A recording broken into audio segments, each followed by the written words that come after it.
The Death God's Daily Troubles by MagicalDucky. Chapter 10. Soon-to-be Professor Kyle is now on duty. Royal Academy, Headmistress's office, Headmistress's point of view.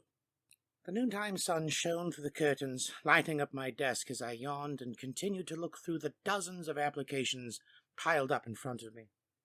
The stamp in my hand left an ink print of the Royal Academy's official seal at the bottom of the application that I was reading, and I tossed the application to my left, where it landed in a small, messy pile of accepted applications on the floor next to me. I spun my office chair around and stretched before covering my eyes with a hand to shield them from the sunlight outside. A slight moan inadvertently left my mouth, and the slight pain from stretching made the stiffness in my back fade. Outside, the beautiful campus lawn and the people rustling around through the streets behind the fence painted a peaceful scene, and I felt my will to continue doing paperwork start to fade away. There was a part of me that didn't want to turn around and acknowledge the truth, but the reality was that behind me on my desk was a pile of applications I still had to go through. You know what? I think I deserve a little breather. Maybe I'll have a small tea break and come back in half an hour. Yes, that sounds good. Hopping out of my chair, I stood up and turned around to face the door with a smile on my face. I was about to leave, but the moment I took a step, the sound of footsteps echoed in the hallway, and a foreboding sense of exasperation overtook me for a second before the door to my office opened, revealing an old man with a head of gray hair and similarly colored beard. He was wearing a blue robe that covered his whole body, and his hands was an open envelope. I could already tell it was going to be a nuisance just from the anxious look on his face when he walked in. "What is it, Professor Barnum?" Headmistress, I just received another application for the alchemy department. What should I do with it? Professor Barnum, who was the current head of the Royal Academy's alchemy department, pulled out some papers from the envelope and placed them into my desk. I felt a sense of fatigue bubbling up inside of me and averted my eyes from the papers while sighing. The application period ended yesterday, so we're not accepting any more applications. Just throw it out. Whoever it was, they were late anyway. I already considered just throwing it out, but unfortunately, this application letter of recommendation from the House of Israel. Israel? Oh, the Marconis Israel. The Dragon Slayer, right? Isn't she the captain of one of the Knight's squads now? Yes, precisely so, and what should I do with it? I'm not sure if it's acceptable to just outright reject it. What do you think we should do, then? Well, he looks a little young, but it says in the application specialist that he's an ancient alchemy, and we don't have anyone who teaches that, so I was thinking that we could just hold a small private test for him to get on the Marconis' good side. If he's not up to the challenge, we can at least say that we gave him a chance, and anyway, he waited for the best of the golden regeneration of the year, right? He might even be a hidden expert. If he is, we'll be one step closer to the Institute. One step closer to the Institute, huh? Well, I guess I can understand how the Professor Barnum feels. After all, the alchemy department is the smallest one on the Royal Academy, since most talented students interested in alchemy would rather enroll in the institute where they can build connections with alchemy guild members. If I remember, we barely had any alchemy professor applications at all, even with this huge hiring campaign this year. You see, this year's student population is what they call a golden generation. A wave of talent that only occurs once every few centuries. The testing scores for this year's incoming students were off the charts. And I'll have to react accordingly. After being the headmistress for so long, I'm well aware of how we compare to the other top institutions. And while the quality of our professors is significantly above average. Only a few of them are truly at the top of their fields. So I set off a huge hiring campaign in search of the best of the best, the top experts to come and raise the golden generation this year. The application period for professors lasted a month, and we've had applications come from all over the empire. Even after a rigorous preliminary test, there were still dozens of applicants who passed. So, after weeding a few more through one-on-one tests with some of our current professors, it was now up to me to personally sort through the remaining applications to figure out who was the most qualified applicants. After yesterday, the testing period had ended, and honestly, I'd rather not see another application on my desk. Well, I guess it's fine if you want to give him a chance, but I'm not filling out any more paperwork for it. So that means I won't approve any requests for materials that I'll leave the skill in your judgment. If you want to test him, you'll have to do everything yourself. No problem. All right, then. You go handle it. I'm going to go get a cup of tea and then take a short break. Royal Academy, front gate. Kyle's point of view. Why did it have to be today that I decided to show up?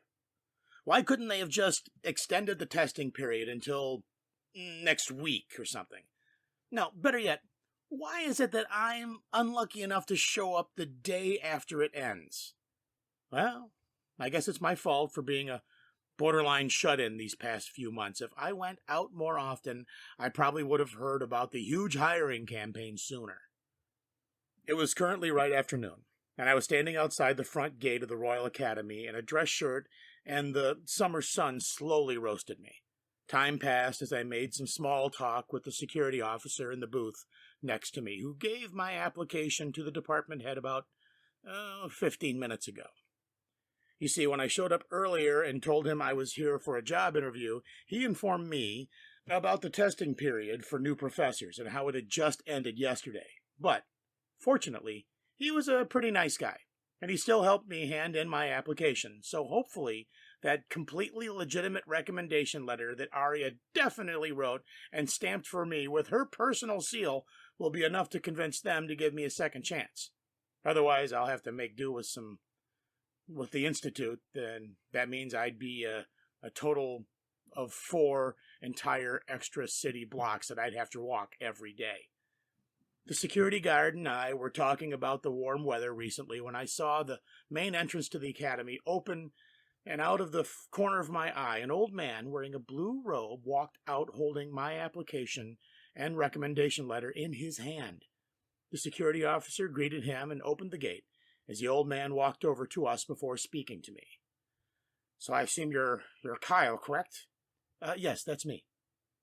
A manaless. How unusual. Well, it's not like you can't practice alchemy as a manaless. Nice to meet you, Sir Kyle. I'm Professor Oliver Barlam, head of the alchemy department here at the Royal Academy. I've looked over your application and have decided to conduct a private examination to test your qualifications on the grounds of your recommendation letter. My eyes lit up, and I shifted my body back to the proper posture after slouching from such heat that was being poured on me before. Nice. I knew forging, asking Aria nicely for that recommendation letter would help. Really? Great. So, what do I have to do? Just follow me inside for now. It's a little warm out here, so we'll be holding the test in one of the training gymnasiums. Professor Barlam turned around and walked towards the main entrance again. As I followed behind him, we entered the building and quickly made our way down a few hallways until we reached a large gymnasium. He walked into the middle of the gymnasium before turning around and tossing me a few small bags. All right, since your application is a little late, I didn't have the time and resources to set up another preliminary test, so instead, I will be personally testing your skills. You wrote in your qualification you are specializing in ancient alchemy, correct? Yes. Perfect. That's really simple. If I remember correctly, ancient alchemy was originally optimized for combat, so your test will be to break this barrier. Professor Barlam held up a large pendant, which looked like a polished light emitted monster core on the chain. The yellow-colored monster core was covered with intricate engravings, and inside those grooves of the engravings was some sort of sparkling ink, which drew out the pattern of the several alchemy circles. Inside the bags I just gave you are some high-quality alchemy materials and monster cores to work with.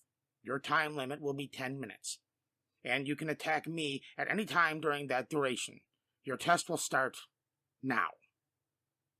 As soon as Professor Barlam announced the start, he silently activated the alchemy stone pendant, and it shone for a moment before a pale yellow barrier covered him from all directions like a bubble. So wait, all I have to do is break the barrier, right? Correct.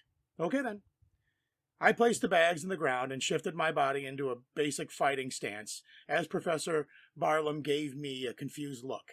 My left hand was held open in front of me, resembling a loose spear hand, while my other hand was clenched into a fist, and as I held my right hand, a breath of air entered my lungs, and a moment later I exhaled as my leg pushed off the ground and shot my body forward.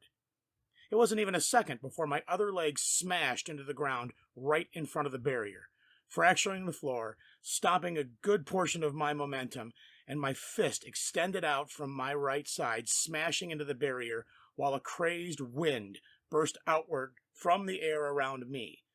The moment my fist made contact, a sound similar to glass cracking rang out as the barrier shattered, and the broken shards evaporated into particles of mana. My fist went straight through the barrier, albeit having lost a good amount of its force, but just before it reached to Professor Barnum's head, I held back as much of my strength as I could, which resulted in me just bonking him lightly on the head. I retracted my hand, returned to a loose standing position as I smiled wryly at Professor Barlam, who stood there dumbfounded for a moment. So did I pass?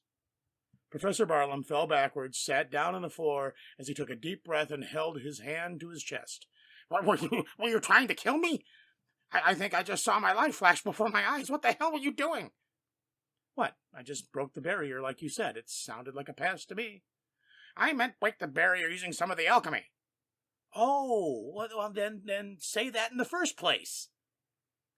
You're taking a test to be an alchemy professor, not a night squad tryout. What made you think that breaking the barrier without using alchemy would be any indication of your skill as an alchemist? I gave a slight sigh before walking back to my original position and picking up the bags on the floor. All right, reactivate the barrier and let me do this test again. I can use alchemy this time. 10 minutes haven't passed yet, right? Oh, wait, you know what? Let me get a training dummy or something this time instead. Professor Barlam ran over to a supply chest nearby and rummaged around in it for a few moments before returning to a training dummy with a target painted on it. He placed the dummy where he was originally standing and backed up towards the exit. All right, your new test is to destroy the training dummy and use the alchemy this time. Okay, got it. I opened up the bags and rummaged through them. Inside were various materials for making alchemy stones, like enchanted ink, engraving tools, the raw monster cores, but all I really needed was the monster core. I picked out a decently sized red core and pulled out a pen before quickly scribbling an alchemy circle on it. Usually, when making an alchemy stone, I would engrave the alchemy circle on a monster core since a pen can rub off when I'm carrying the stone around. But since this one's going to be used immediately, a pen is perfectly fine and a lot easier when engraving anyway. After I finished drawing the alchemy circle, I put away the pen and I held the monster core in my fingers, and in a glint in my eye sharpened, my hand shifted like a blur, and I threw the alchemy stone at the training dummy before activating it. Explosive lance. Full power cast. Active. The alchemy stone shone with a red light in midair before transforming into a vague spear shape made of flames. A moment later, the flames stabbed into the training dummy, and a deafening explosion occurred. Fire spread out in all directions, engulfing the area around the training dummy in everything burnt to cinders.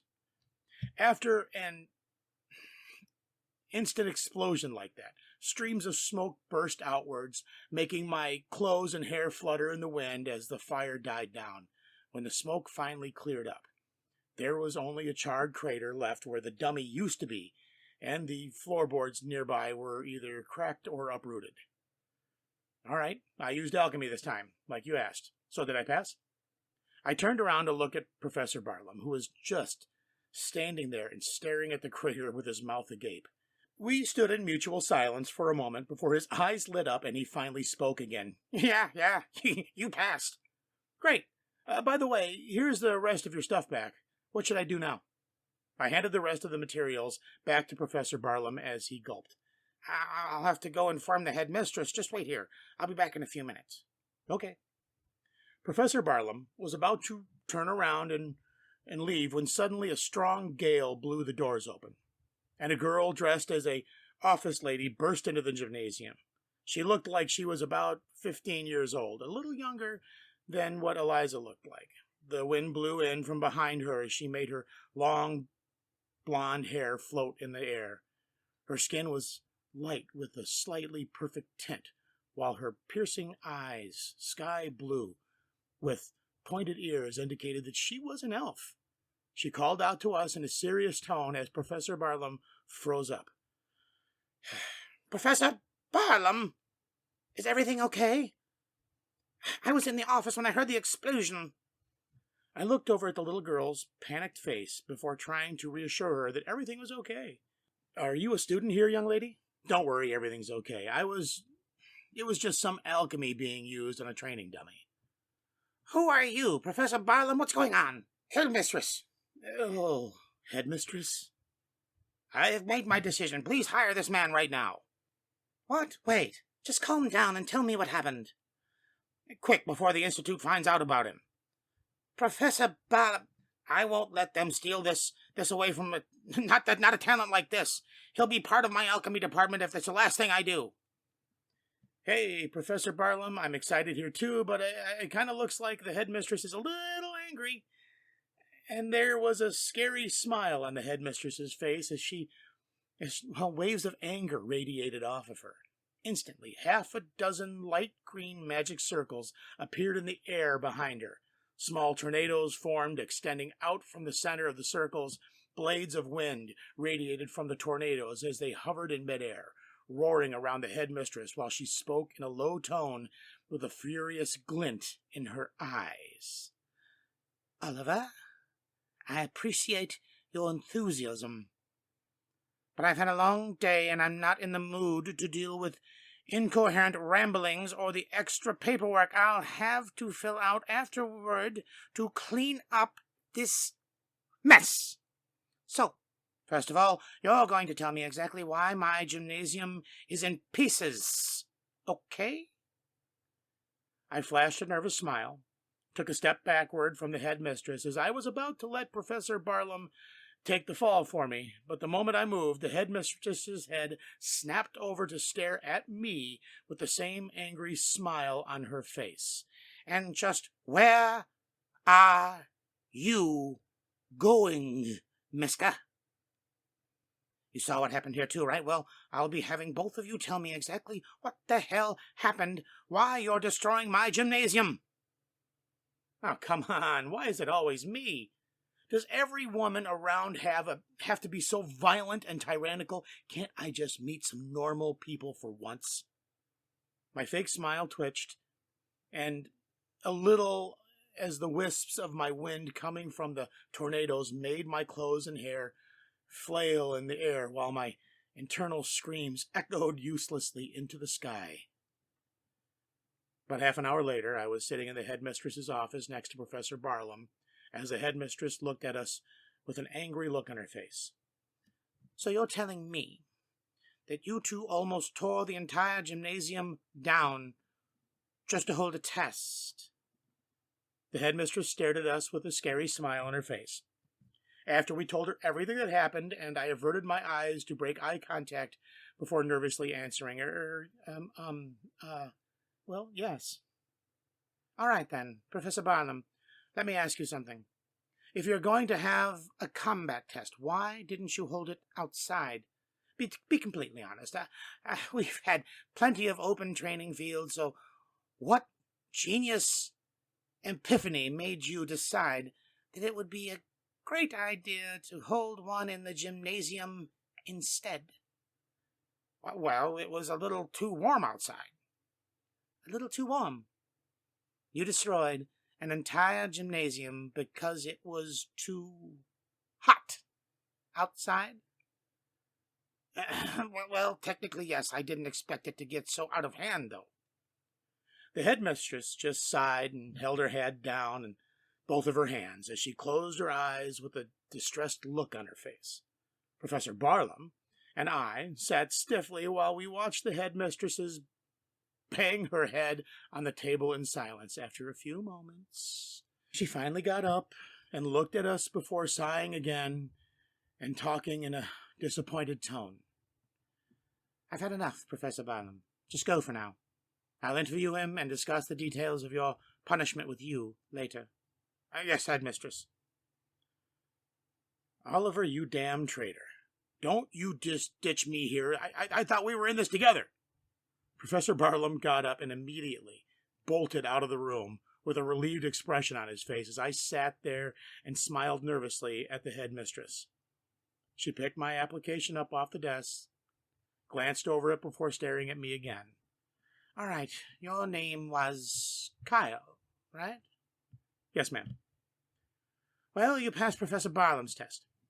And while he may be stupid enough to hold a combat test inside, I at least trust his discernment when it comes to alchemists. So, judging by how desperate he was, there's no problem with you or skill level of you as an alchemist.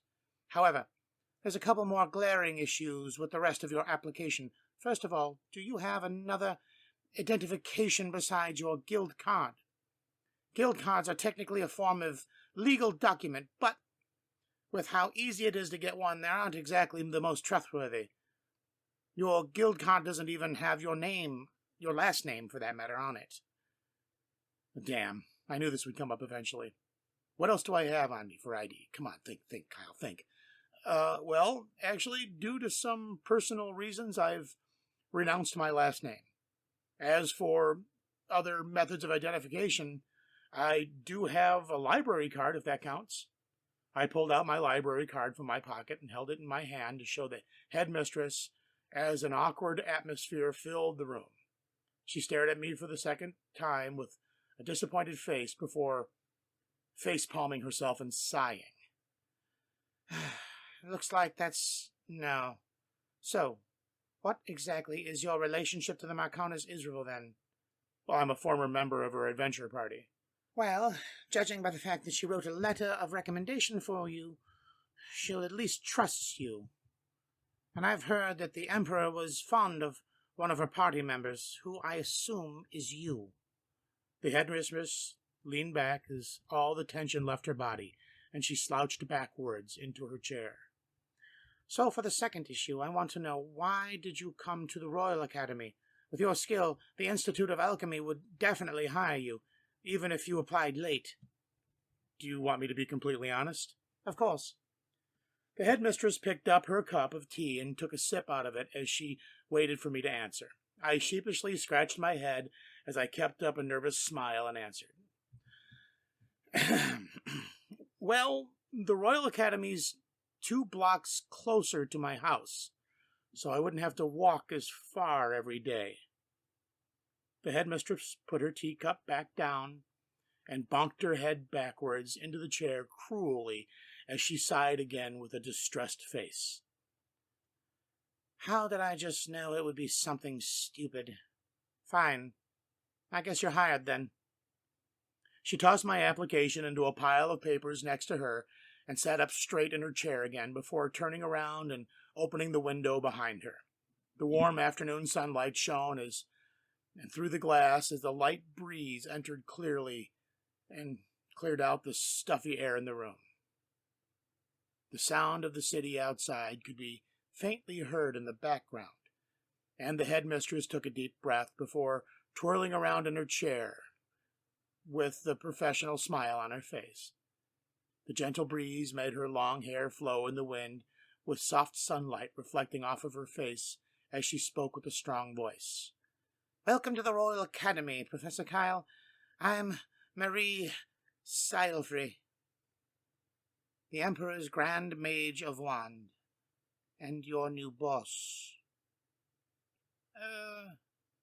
She's one of the Empire's Grand Mages. No wonder she was able to chantlessly activate such high-level wind magic before.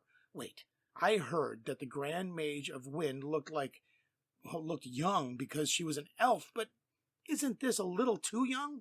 She's basically a little girl. Well, anyway, appearances aside, I probably shouldn't get on her bad side.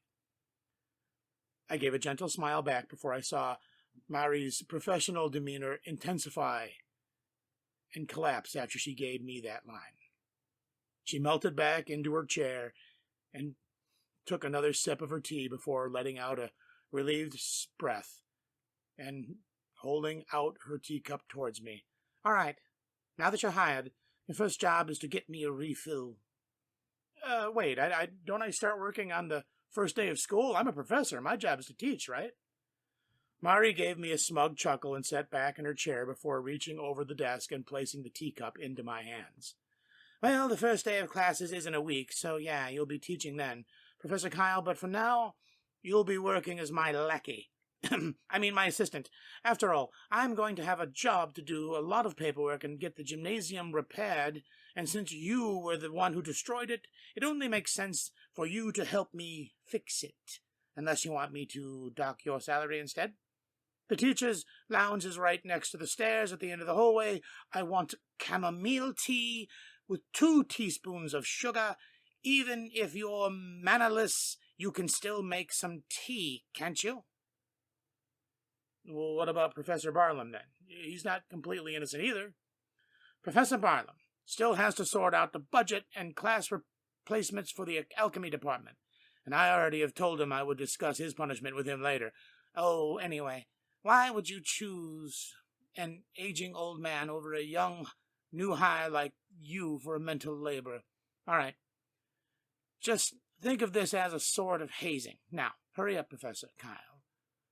We've still got a lot of the rest of the applications to sort through, and the department budget distributions and the personnel for faculty check to make sure everything's running fine among just the major things. Oh, and I hope you don't mind if I just skip the title, since technically you're not a professor yet, right, Kyle?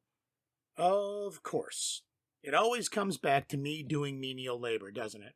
First it was Eliza and Olivia, and then Arya, and now Mari. I guess it's just my destiny to eternally be a butler. Mari went back to reading through the papers on her desk as I let out a sigh before getting up and leaving the room with the teacup in hand. Just call me Kai, then. God damn it, why the hell did I actually try and help? I made a major mistake. I should have just acted utterly incompetent at everything until Mari let me go, but no, I had to go and actually try, didn't I? It was at about an hour or 2 into the evening by now, and the lamps in the office lit up the pile of paperwork I was sorting through as I sat on the floor. Mari was sitting in her chair as she occasionally laughed while nonchalantly reading a newspaper. Approximately an hour ago, she finished sorting through about half of the applications and immediately lost all will to continue. She loosened up her clothes a bit to relax, deflated in all the tension in her body once again, and took off her shoes so she could just sit cross-legged in her office chair while I was still sitting on the floor sorting through more papers. Why am I sorting through the papers when it should be Mari's job, you ask? Well, you see, after I came back with her cup of tea a few hours earlier, she made me do some menial tasks for a while, like organize the messy piles of papers that she had on the ground and hand her more papers from a pile. But while I was looking over her paperwork, I noticed that she made a small mistake. And the moment I pointed it out, it was the exact moment my downfall started. When I showed her that I was a competent enough to do paperwork, she made me help her process some of these easy documents at first, like the stamping of papers that had already been approved with the Royal Academy seal. But I was stupid enough to actually try completing the menial paperwork quickly, since I thought if we finished everything early, I could go home sooner. However, instead of letting me go early, Mari just piled up more and more paperwork on me and only vaguely told me what to do with most of it, until eventually I was the one who actually finished most of the paperwork Mari was supposed to be doing today. I was currently sorting through the budget requests from the magic department that Mari was supposed to finish by tomorrow, and the sound of me flipping through papers echoed around the room as I wrote down numbers in a notebook next to me. Mari glanced at the clock before twirling around in her chair and kicking me in the back lightly. Kai, how's the magic department's budget coming along?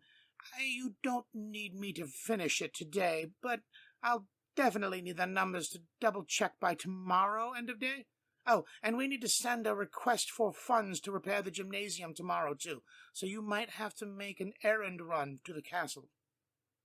I was about to cry as I realized just what I'd gotten myself into before Mari kicked me lightly again, this time in the back of the head.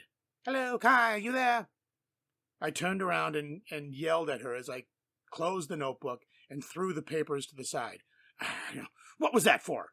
I'm pretty sure at this point this qualifies as cruel and unusual punishment. I swear I'm going to report you to the authorities. And exactly what authorities do you think you're going to report me to? I am the authorities. I am the Empire's Grand Mage of Wind. And even if I did abuse my powers, you wouldn't be able to do a damn thing about it. Who do you think the bureaucracy would believe? A headmistress of the Royal Academy? Or a newly hired professor whose only legal identification is his guild and library cards? Besides, all I did was outsource some of my less important tasks to one of my subordinates. There's nothing wrong with my course of action. Mari nudged me lightly again with her leg as she gave me an evil laugh. The tears finally flowed out of my eyes as I handed her the budgeting notebook and cleaned up the pile of papers next to me. Give it back. Give back the small amount of professional respect for you that I had before. I heard the Empire's Grand Mage of Wind was a noble elven lady with decades of experience and a kind heart. You are just an evil witch. Hey! I'm a noble lady through and through. Stop whining just because I made you do a little paperwork. Mari pouted before quickly flipping through the book and double-checking the budget. After a moment, she slammed it shut and threw it on the table. Anyway, looks like there's no problems with the budget, you know. If Professor Barlam wants so hell-bent on having you teach, I'd steal you in a heartbeat to work as my assistant. My heartbeat sped up a little faster as I thought about the hell that would be being Mari's full-time assistant. I put on a nervous smile and spoke with the most sincere voice I could currently muster as I tried my best to put on an act. I deeply apologize. But unfortunately, I must decline your offer, headmistress. Being your temporary assistant was my sincerest joy, but alas, my heart tells me that teaching others is my true passion. So with the greatest of woes, I must courteously abstain. You are an awful actor. You know that, right? I'll let you go soon, but before you go, give me a shoulder massage. My neck is kind of stiff from all the paperwork today. Mari rubbed her shoulder with one arm as she swung her other arm around a bit to loosen up her back. Just let me go home already. Hey, please, don't forget that I'm your boss, which means I can dock your pay for any reason I want. I gave a sigh before I walked behind Mari's office chair. She leaned over with a triumphant smile on her face and rested her upper body on the desk while stretching out her arms as I reached over and started lightly massaging her shoulders. A look of bliss appeared on her face as she let out a relieved sigh, as tears started pouring out of my eyes once again. About 15 minutes later, my hands finally stopped as Mari was half asleep on her desk. I gently shook her to wake her up, and after a moment she got up and rubbed her eyes cutely. How long was I out? Well, about 15 minutes. Now can I go home already? I'm going to be late for dinner at this rate. Mari let out a yawn and stretched herself a bit before she finally told me I could go home. All right, you can go now. By the way, we're starting at 8 a.m. tomorrow, so don't be late. Yeah. I finally left the headmistress's office as I slowly shambled home while thinking about how much of a pain tomorrow was going to be. When I got back, I quickly made dinner for Arya while complaining to her about my new job. And after dinner, I told her that I would probably be home late for the next week before getting to bed early to prepare for my inevitable torture tomorrow.